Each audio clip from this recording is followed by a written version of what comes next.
Chapter 326, An Eye for an Eye. The instant Lu Shu sensed the spirit chi waves, he looked outside, only to see a humongous flood peak rise and swell towards the bridge, like a giant water wall. It was only over 20 meters away and it would not be long before it would crush the train. The water wall was so condensed that even foam was trapped inside. Lu Shu could even foresee that should this wall fall on them, the entire bridge would collapse in a split second. Was that the power of water wielding? Surprisingly, the first thought that occurred in Lu Shu's mind upon the sight of it was the hope that one day the terrific power could be his. Although one could not compare rivers with seas, it was already frightening enough. Imagine a river pouring down from the sky, as though aiming for total destruction. Enemies! Lu Shu loudly shouted. At this moment, the temperature suddenly dropped in the sweltering heat. Lu Shu watched his breath turn into white vapor before it froze on the window glass. The 12 people ran towards them at full speed, each demonstrating their own skills. Suddenly, a buff guy jumped from the riverside and then, as if manipulated by a mysterious force, was shot straight towards the 12th carriage where Lu Shu was seated. He looked like a crazy flying bomb from guns and steel. Ashore, another person fully extended his hand, his chestnut-colored hair flew backwards in the wind. He emitted huge blasts of cold waves from his body, which instantly turned all the remaining vapors splashed out from the flood peak into sharp ice blades, which tore everything along their path apart. The rest ran along the railway. Their mission was to kill everyone in the 12th carriage in 10 minutes. In this instance, Lu Shu was still staring at the massive flood peak outside. They would soon engulf the world like undefeatable monsters. Everything seemed to fall into silence. The sparkling ice blades were yet to cease. The flowing and ebbing of the sea. The rising and setting of the sun.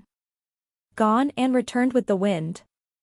The elements were the sole truth in this world. The rest were nothing but illusions. Lu Shu raised his hand. Instantly, the glass in front of him shattered. All celestial strength from his celestial map gushed out, like the invading soldiers in the War of the Century as they charged all out. They were in a frenzy. The elemental power in Lu Shu was rapidly depleted due to his seemingly easy action of raising his hand. But that was no issue at all. There was still his celestial strength. His celestial strength was converted into the power of water elements at a crazy speed as it thundered towards the giant wave. In the empty compartment, Lu Shu's pupils changed from black to aqua blue, in which a sea of stars permeated. Stillness. Absolute stillness. It was not the world that was still. It was the wave. Two manipulators of water elements started to vie vigorously for control over the water. As a result, the flood peak froze in place like a scenic photograph. This scene was almost miraculous. No one had any idea of what was going on. Even the other confused and frightened students on the train were dumbfounded by the stillness outside. How could a flood peak possibly stop? This was nonsensical. All of this gave them the illusion that the world had stopped moving. At that moment, calmness was all that Lu Shu felt. But in his calmness, he sensed the intrusion of another force that was helping him. That force was inexplicable. It was that inexplicability which made it more like a rule than a force. However, in this instance, a startling glint of swords shot up into the clouds, slashing up towards the hanging waterfall in the sky. The flash was from none other than the 13th carriage, the one at the rear.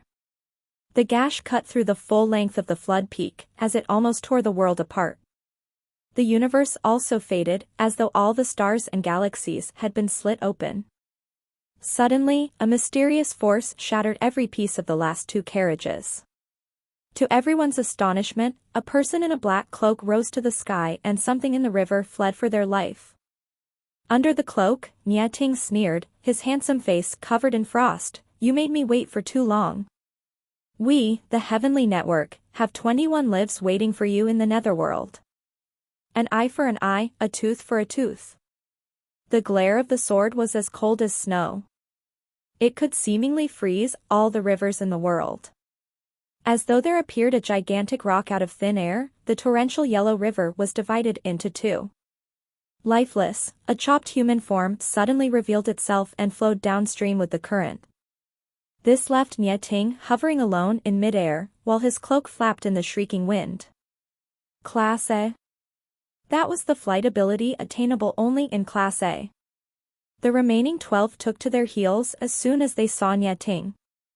In the information given to them, there was only mention of goods in the 13th carriage, but no single word about the person they dreaded the most. Lu Shu had recalled all his celestial power the moment the flash appeared. Even for him, the feeling of exhaustion was unavoidable. No matter how strong he was, Lu Shu could never defeat a Class B opponent. If Nie Ting had not appeared, he might not have been able to sustain another 3 minutes before everything would be destroyed. After all of the class aptitude geniuses were just bait in Nie Ting's grand gambling game of revenge. How spiteful was his hatred! And how bold of him! But when the carriages were crushed, Lu Shu was shocked to see that Chao Qingxi held her hand up at the flood peak just as he had done. Could it be that the incredible power earlier was actually from this girl? Lu Shu was aware that she was a metahuman. But her power. What type of power was it to give it its unworldly attributes? He knew very well that if he himself were Nie Ting, he would never have the courage to do such things. But what he could not imagine was that Nie Ting had successfully ascended to Class A after his short disappearance. Thus, with 2 Class A masters in charge, the country's heavenly network was indeed invincible.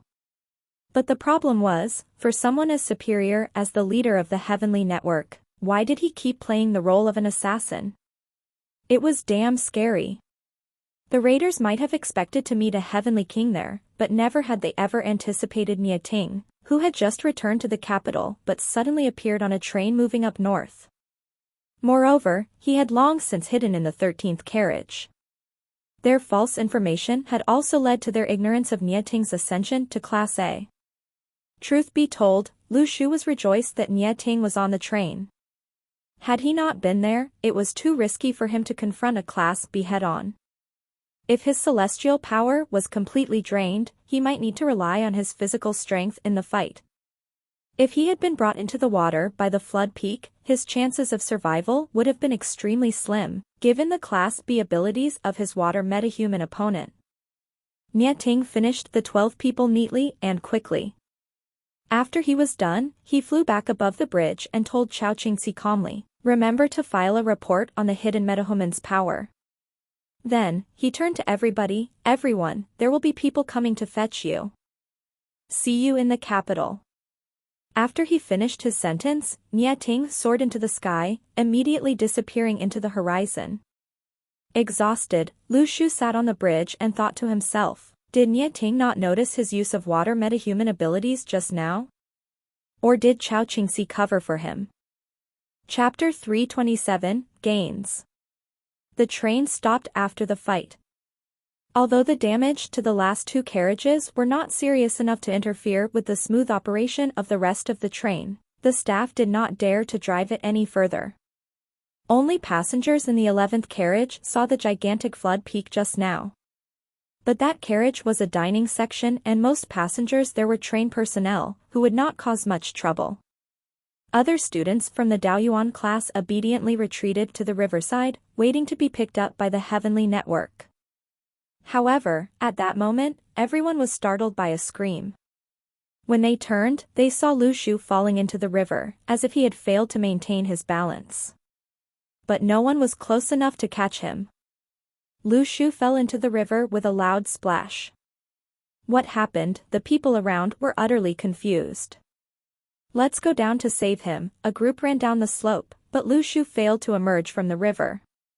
Lu Shu felt at home the instant he fell into the water. The current flowed around him at his command. He could use his willpower to effortlessly dive tens of meters underwater. Initially, he was still deeply shocked due to Nie Ting and the speculation about the power that Chao Qingxi had awakened to. But to his surprise, he sensed a wave of spirit chi from the riverbed under the bridge. Could it belong to the dead Class B master? Though rapid, the river was not very deep. Lu Shu's vision was obscured by the turbid water, but his control over the water element offered him another eye to see through the water. After the undercurrents handed the item on the riverbed to Lu Shu, he stored it into his seal of lands without a single glance. It was not the right time to experiment with it. Then, he swam towards the bank. Once his head emerged above the surface, he saw a group of Daoyuan-class geniuses waiting on the side. There were two guys removing their shirts, about to jump into the water. "I'm fine. I'm fine." Lu Shu walked ashore. Seeing that he was safe and sound, the geniuses returned to their conceited selves and walked back up the shore. The carriages were smashed open. A pile of luggage were gathered together to be kept for their owners, but others were scattered in the river, beyond one's reach. Nie Ting was indeed terrific to use such a big bargaining chip as his bait. What if he had failed? Did his boldness stem from his supreme skills? Or did his hatred cloud his judgment? Lu Shu could not decide. As for the 21 lives taken by the Class B as claimed by Nie Ting, no one knew when it happened. It seemed that the practitioners and the metahumans already had a lot of unknown disputes. Lu Shu felt a bit sorry. Xiaoyu should have unlocked her stage 2 nebula recently, so if she could siphon away the spirit of this Class B fighter. But suddenly, a question popped up in Lu Shu's mind. Did Nie Ting even notice his abilities? Or could it be he had noticed, but chose to remain silent? Something was not right. No matter how low quality the Class B fighter's possessions were, they should be of some use to the heavenly network. Take for example what he got from the riverbed just now, it was definitely as powerful as the deep-sea white sand. But Nie Ting did not even bother to pick it up and flew away without hesitation. The heavenly network could not be so dazzlingly rich. Or, could it be Nie Ting purposely left the item to Lu Shu since he already knew his abilities? It was not totally impossible. Lu Shu decided to bury it in the bottom of his heart and take effort to verify it someday. But then why did he tell Zhang Yutong to remind himself that his military ranking and power were confidential? What's the point? After the incident, the geniuses were more willing to communicate with one another. After all, they were still middle school students with the psychological need of venting their pent-up emotions through communication. Do we have to join such battles in the future? Of course. The teachers have said before that the heavenly network does not train useless people. It's relatively easy here. What if someone wants to attack us in a crowd?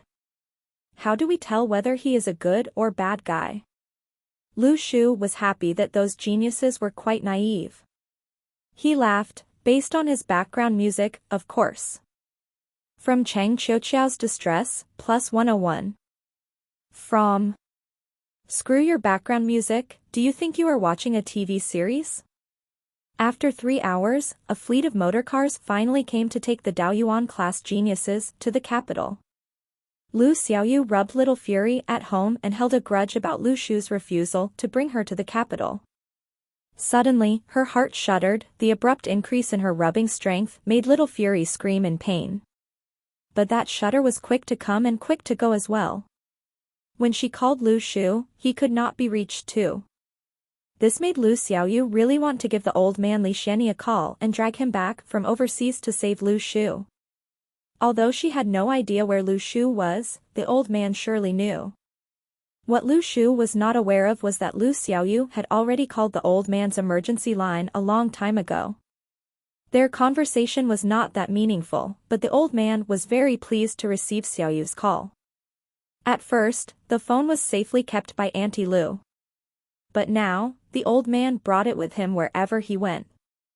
Luckily, Lu Shu was able to communicate with her soon after. He told Lu Xiaoyu about the attack and assured her that he was safe. Lu Xiaoyu felt guilty that she was not there for Lu Shu when he was in danger. Little Fury trembled and gestured that he was in pain. Oh, only then did Lu Xiaoyu loosen her grip on Little Fury and pretend nothing ever happened. Little Fury pointed at the girl inside the TV drama. Look at how gentle and sweet the girl in the drama is. And look at you. Lu Xiaoyu was confused for a second. Who gave you the guts to say that? From Little Fury's distress, plus 299. Could I ever talk some sense into her? This would not work. Little Fury was in deep thought. Things could not stay like this.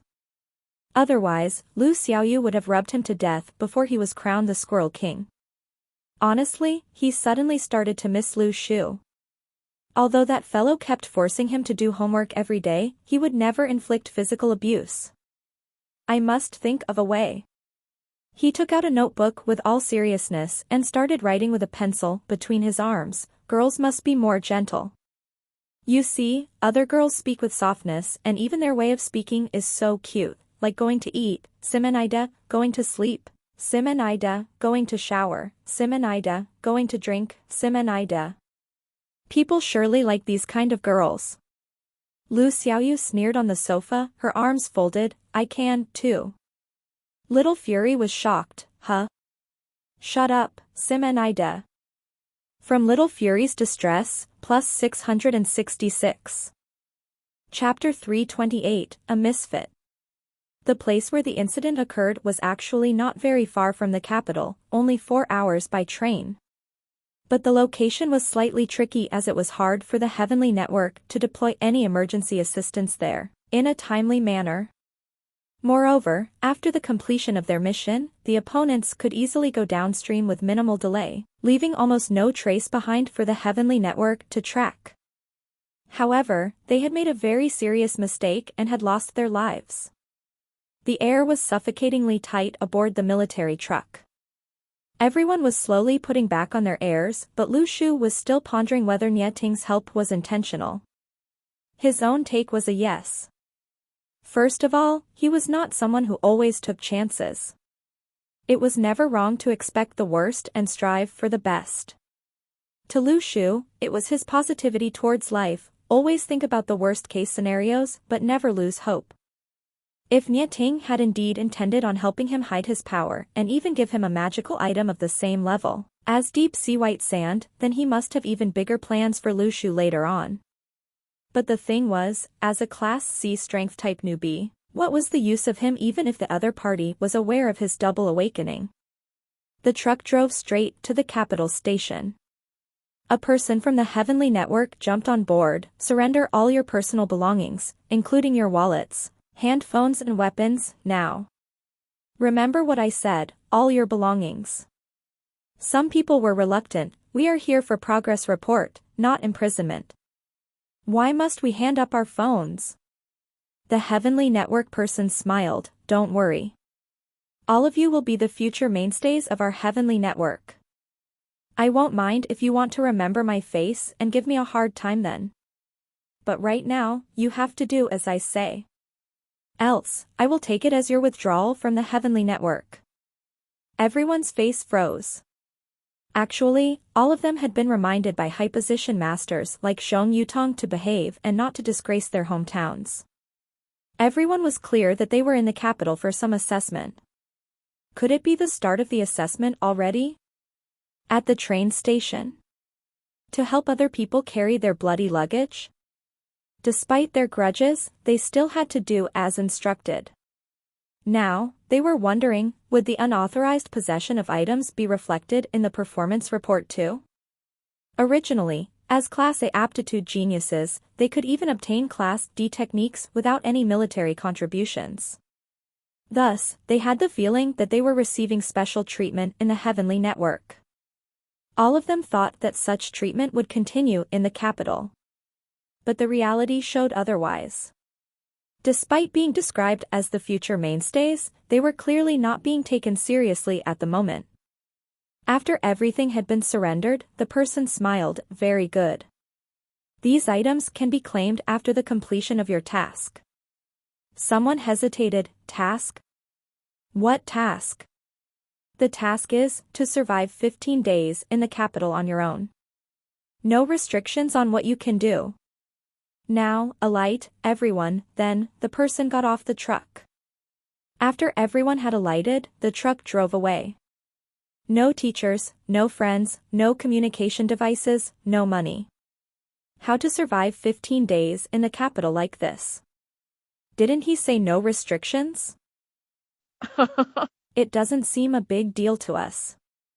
I'll go and find a place to make a phone call, the makeup girl Hsia laughed. Lu Shu complained in his heart, could you please use your brain? Apparently, the Heavenly Network wanted to examine everyone's character? Perhaps none of them had ever gone through poverty. But Lu Shu knew that only in adversity could one manifest their true nature. If the Heavenly Network wished to test them this way, besides a character evaluation, there should not be a second reason. Some might see it as a piece of cake, but you would think otherwise when problems arose. Without your identity card, you would not be allowed to even get a legal job. But if you worked illegally, would you fight back when bullied? Lu Shu looked around. Who the hell would know whether there were talented people from the Heavenly Network acting like pedestrians and monitoring them? No, he could not follow his team. It would make an easy target. Furthermore, in terms of survival, this bunch of geniuses might become his burden. Also, to tell the truth, Lu Shu had the least concern about the Heavenly Network's character evaluation on him. He did not aspire to be a heavenly king after all. Unlike the geniuses interested in furthering their career in the Heavenly Network, Lu Shu did not need to care about the network's comments on him at all. Now, knowing that Nietang might have other plans for him, Lu Shu was certain that it would not cost him much if the Heavenly Network had a bad impression of him. In any case, he was already a major. Without money, the group of geniuses who had never stepped into society were suddenly flustered. With money, they could always find food and accommodation wherever they were. But now, it remained a question as to where they should go to eat or stay. No money, no sense of security. This was also applicable to the Daoyuan class geniuses. In my opinion, since the Heavenly Network put us together, they certainly hope we can work together to figure out a way. So, let's brainstorm. What can we do? Most of the geniuses were not stupid. Also, I think the Heavenly Network always discourages us from getting what we want by using our power in front of civilians.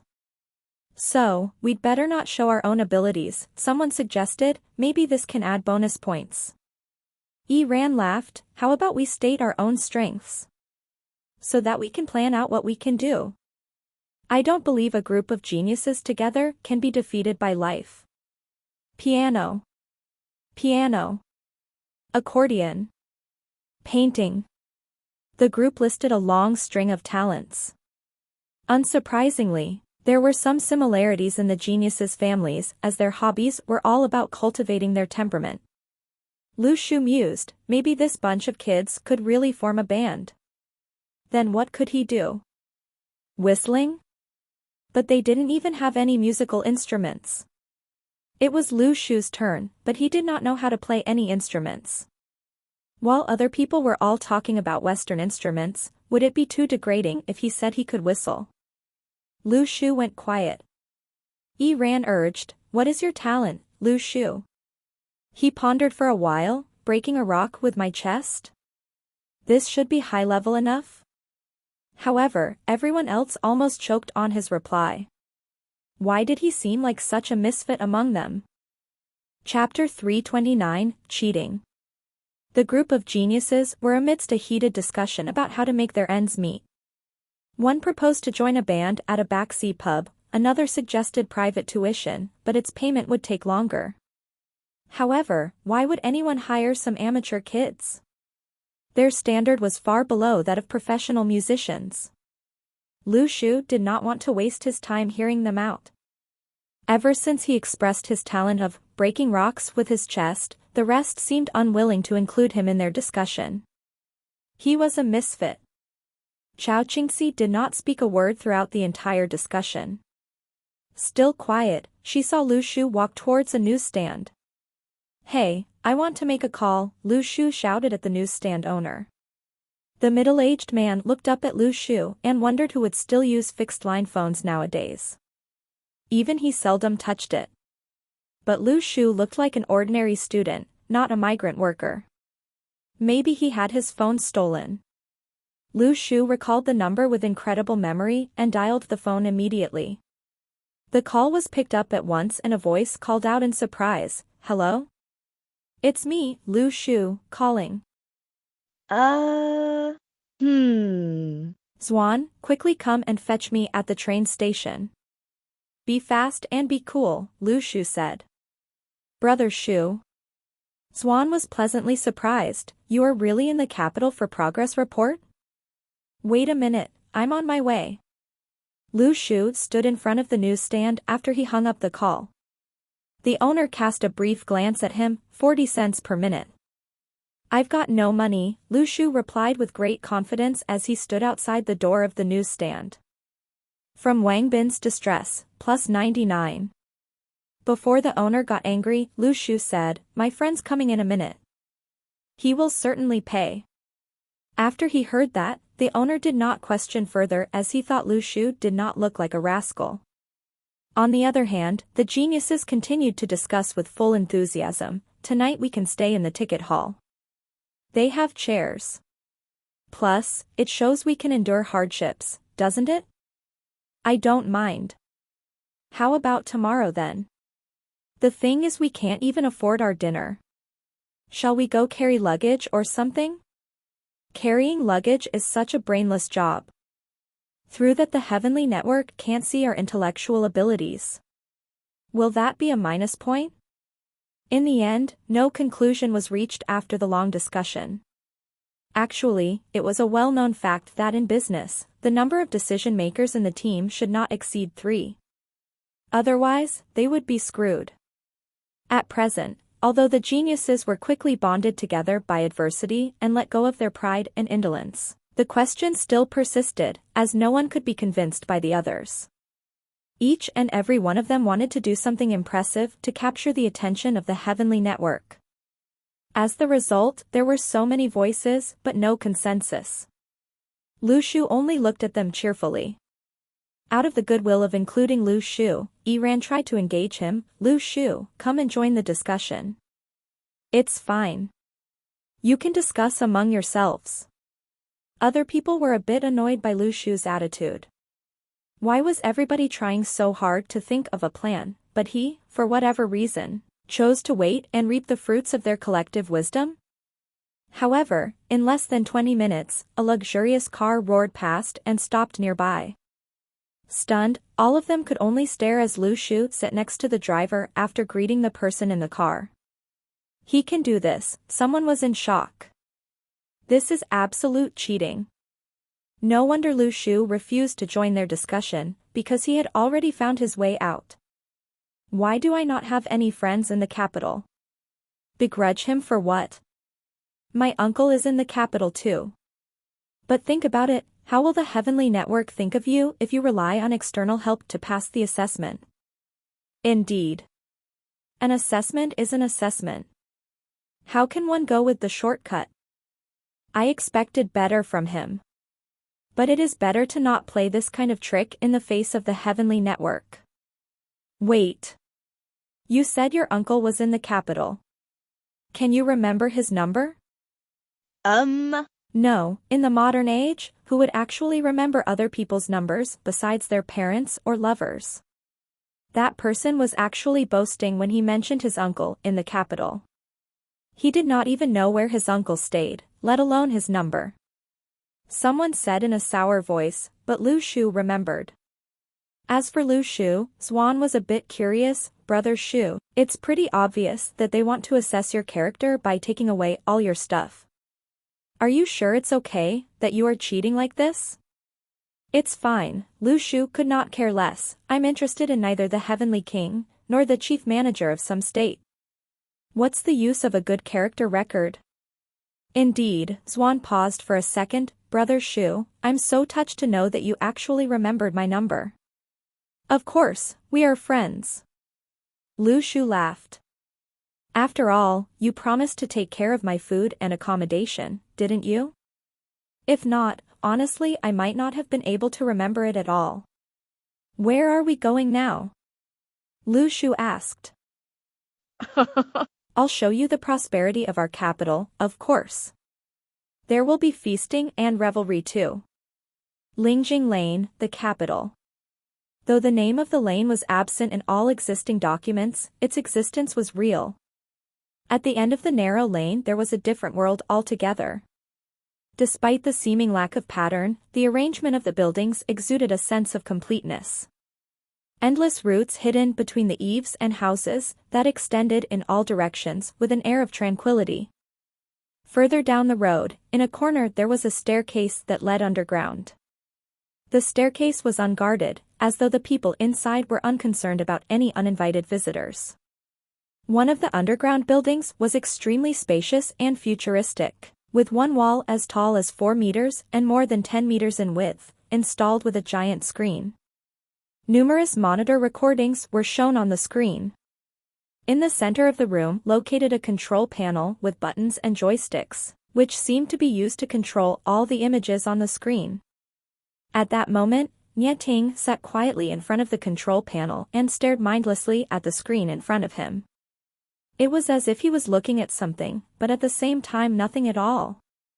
Shi Xuejin entered. Is there really a need for this? Yes. We are in severe shortage of manpower, Shi Xuejin said, after some consideration. We don't need wretches. They are capable of nothing but terrible mistakes, Nie Ting calmly replied, his eyes indecipherable. Shi Xuejin sighed.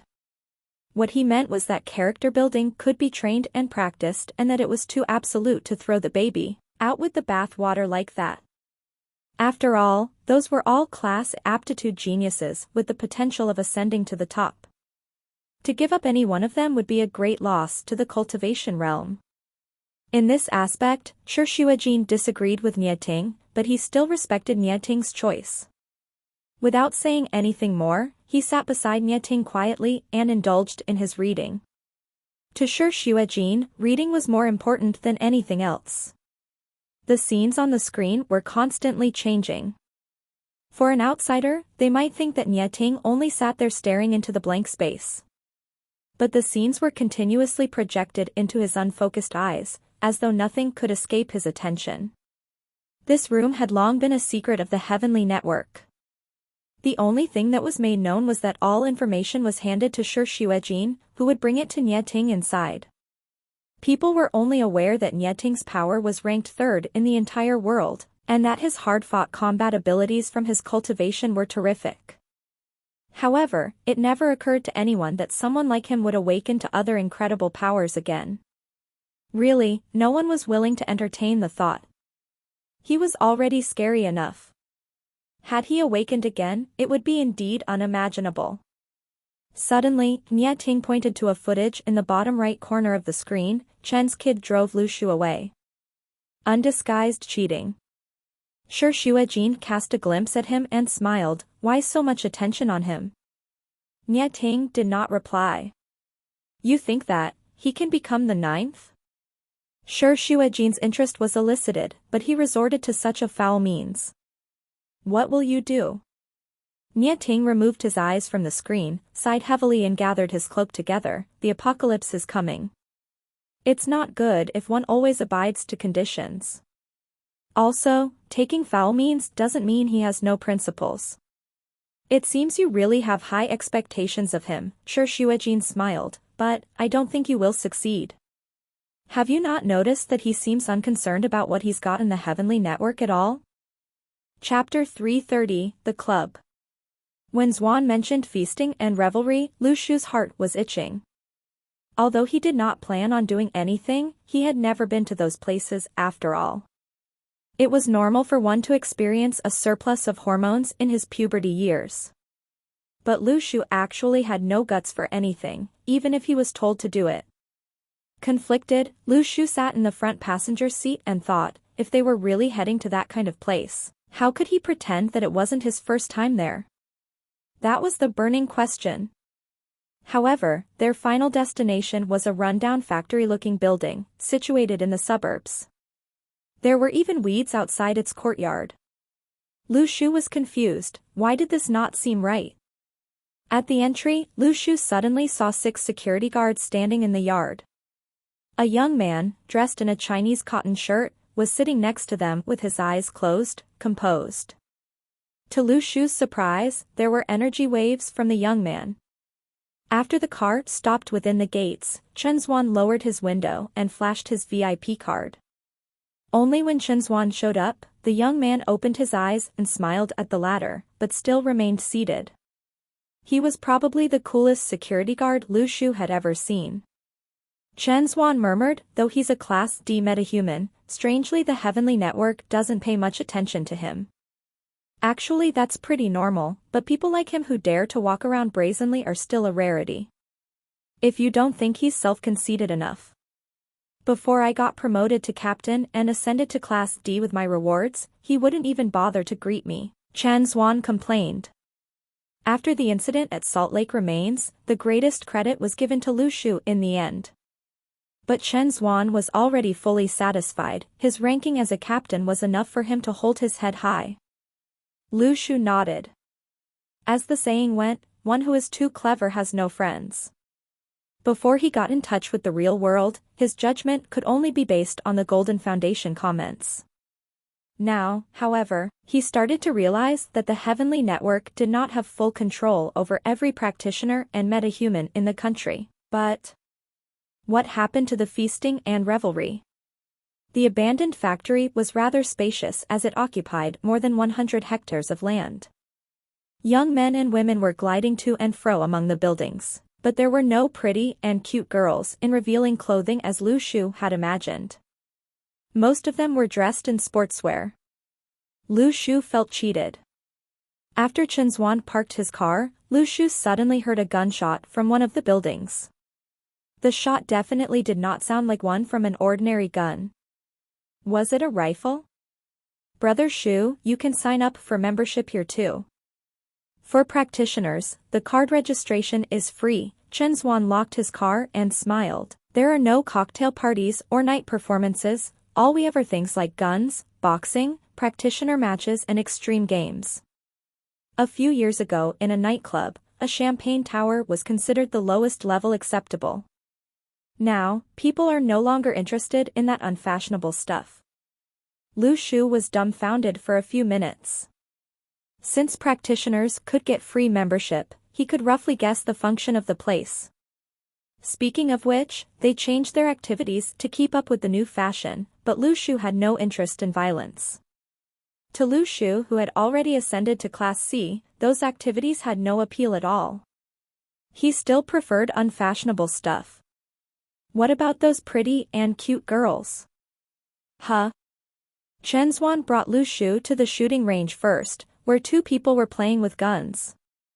There were a pile of guns on the counter, but Lu Shu could not name any. Chen Zuan smiled. Actually, many were disappointed, as not everybody had the aptitude for cultivation. At first, people went with the flow, starting with guns and boxing, but suddenly, violence gained popularity. Then, some people realized that the fear of death could stimulate awakening, so things like extreme sports and parkour began.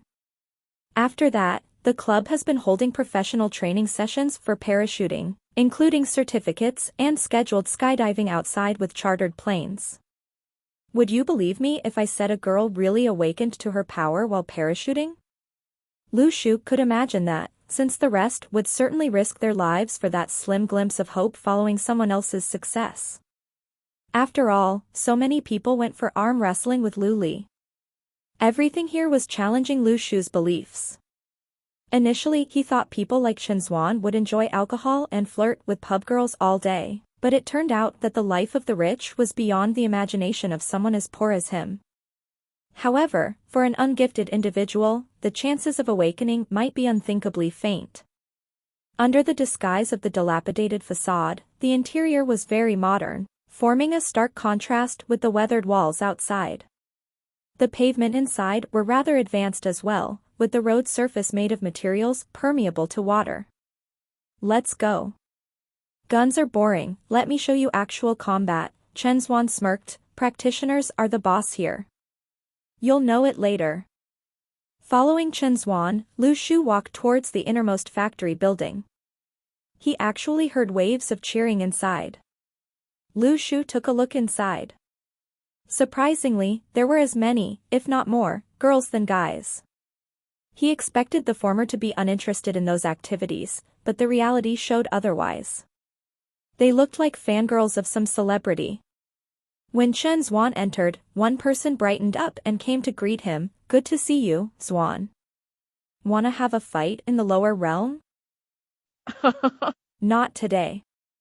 I'm Class D anyway, my rivals will be begging for mercy if I fight in the lower realm." Chen Xuan smiled faintly, but there was a tinge of overbearingness in his voice.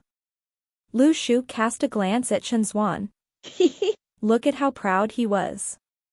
Unexpectedly, in response to the provocation, the other person only smiled politely. "Indeed. They will be begging for your mercy." Begging. His mercy? You gotta be kidding me. Lu Shu was shocked. How weak were those people? Even Chen Xuan was considered an ace here? At first, with the impression that the club members were all skydivers and snipers, Lu Shu held them in high regard. But now, their image suddenly plunged. The man turned to Lu Shu. "This is?" Chen Xuan grinned. "This is my guest, a pro." The man was curious. "A pro? Even better than you?" Chen Xuan's face froze for a second, and then he burst into hearty laughter. "About the same." "Don't you have some bloody idea whether we are about the same?"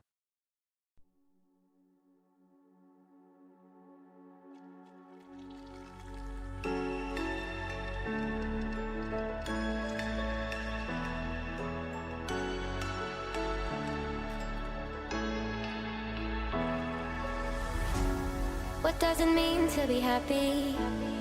'Cause it looks like we all don't know. Glass half full or empty, man, we just putting on a show. Try to look to the heavens.